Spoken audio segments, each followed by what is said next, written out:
House and the Senate returning to Washington today for what will be an intense start to the lame duck session. Joining us right now is National Taxpayers Union Senior Fellow and Center for a Free Economy Board Member Mattie Duppler. Mattie, good to see you. Thanks very much for joining us. Yeah, good morning. Yeah, we want to get a sense of what you believe can happen between now and January. This next 7 weeks, can the current Congress get anything done, knowing that they're going to have new pressures come January with the House leadership? Maria, that is the perfect question to be asking. Right now, there's been a lot of attention on what Democrats will do when they finally control the House chamber coming into January. But you're right, there are several weeks of work still to be done. I'm watching a couple different things here. One is what happens on the next spending decision. On December 7th, parts of the government funding will expire, and that means Democrats have a choice to make. Do they want to be a party that shows they can govern, or will they dig their heels in and start to make demands on spending bills? And it really depends on who you're listening to if you're trying to anticipate what Democrats will do. You heard Chuck Schumer earlier this week talk about how he may want to load up that spending bill with language that includes something to do with the investigations of the president. That, of course, would set a signal that Democrats are not willing to govern, do not have any interest in getting things done, and I think would make things very difficult in the new year. So it depends to see. We'll have to see what happens with House leadership. If Nancy Pelosi decides that that is not the tack she wants to take, there could be an opportunity for bipartisan agreement on a spending bill. Typically, in a lame duck session, taxpayers do not benefit from decisions that are made on spending bills there. Nancy Pelosi, remember, when she was Speaker, she was the one who governed probably some of the biggest omnibus spending bills in the past.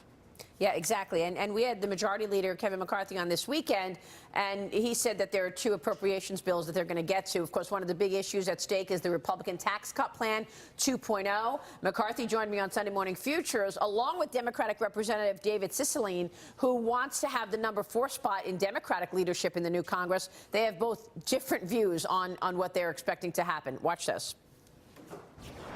You've been working on Tax Cuts 2.0. Does that go away at this point, given the fact that not one Democrat voted for your first tax cut plan? I don't believe so, because it's already passed the House. We still have a number of weeks in session that's over in the Senate. We will continue to fight for it because, Maria, it is the right principle. It is the right policy, and that should overcome politics. We should put people before politics, and I'll be excited to see the day that the Democrats want to join us with that. The fact is that tax cut gave 83% of that tax cut to the top 1%, to the richest people in this country, and now the Republicans are proposing we pay for that by cutting Medicare and Social Security. We can't do that. We've got to protect Social Security and Medicare.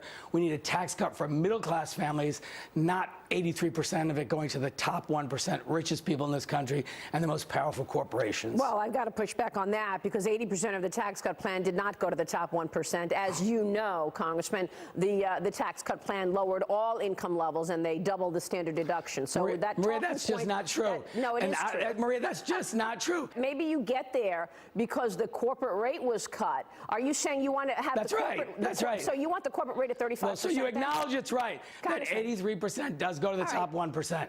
Congressman, do you want to raise the corporate tax rate? Is that what you're saying? Well, I don't. What I say we have to do is we have to be responsible about that. Look, I understand that you want to keep with this talking point that is inaccurate. That's fine. No, you can do as you will. But the question is, what are you going to do on taxes? Are you looking to raise taxes? Are you looking to reverse the economic policies of this president? No, what I think we need to do is give a real tax cut to working families, to middle-class families that's permanent and long-standing, not giving 83% of it to the top 1%. That sounds like what's being worked on right now, Tax Cuts 2.0.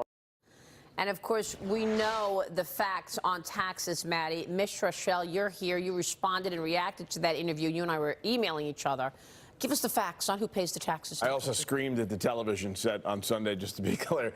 But the top 10% of taxpayers in this country, and that's those households earning over $133,000, pay 70% of the tax. There you go. Right? Bottom line. And that was based upon the last time the Tax Foundation did this. So the fact of the matter is, it's just lies. That's just not true. Mattie, are we going to just have bluster for the next 2 years? Lots of lies and inaccuracies, and get nothing done? What do you think? Well, we will see. Look, the race that was just called in Arizona for Kristen Sinema, she is one of the only Democrats who voted to extend those tax cuts. There's Democrats who want to see those tax cuts made permanent. We'll see if Democrats continue to push back on that. Yeah, and not one of them voted for the tax cut plan in general. Exactly Mattie, right. thank you so much. Mattie Duppler there. Still ahead, divided in half. The details on Amazon's plans to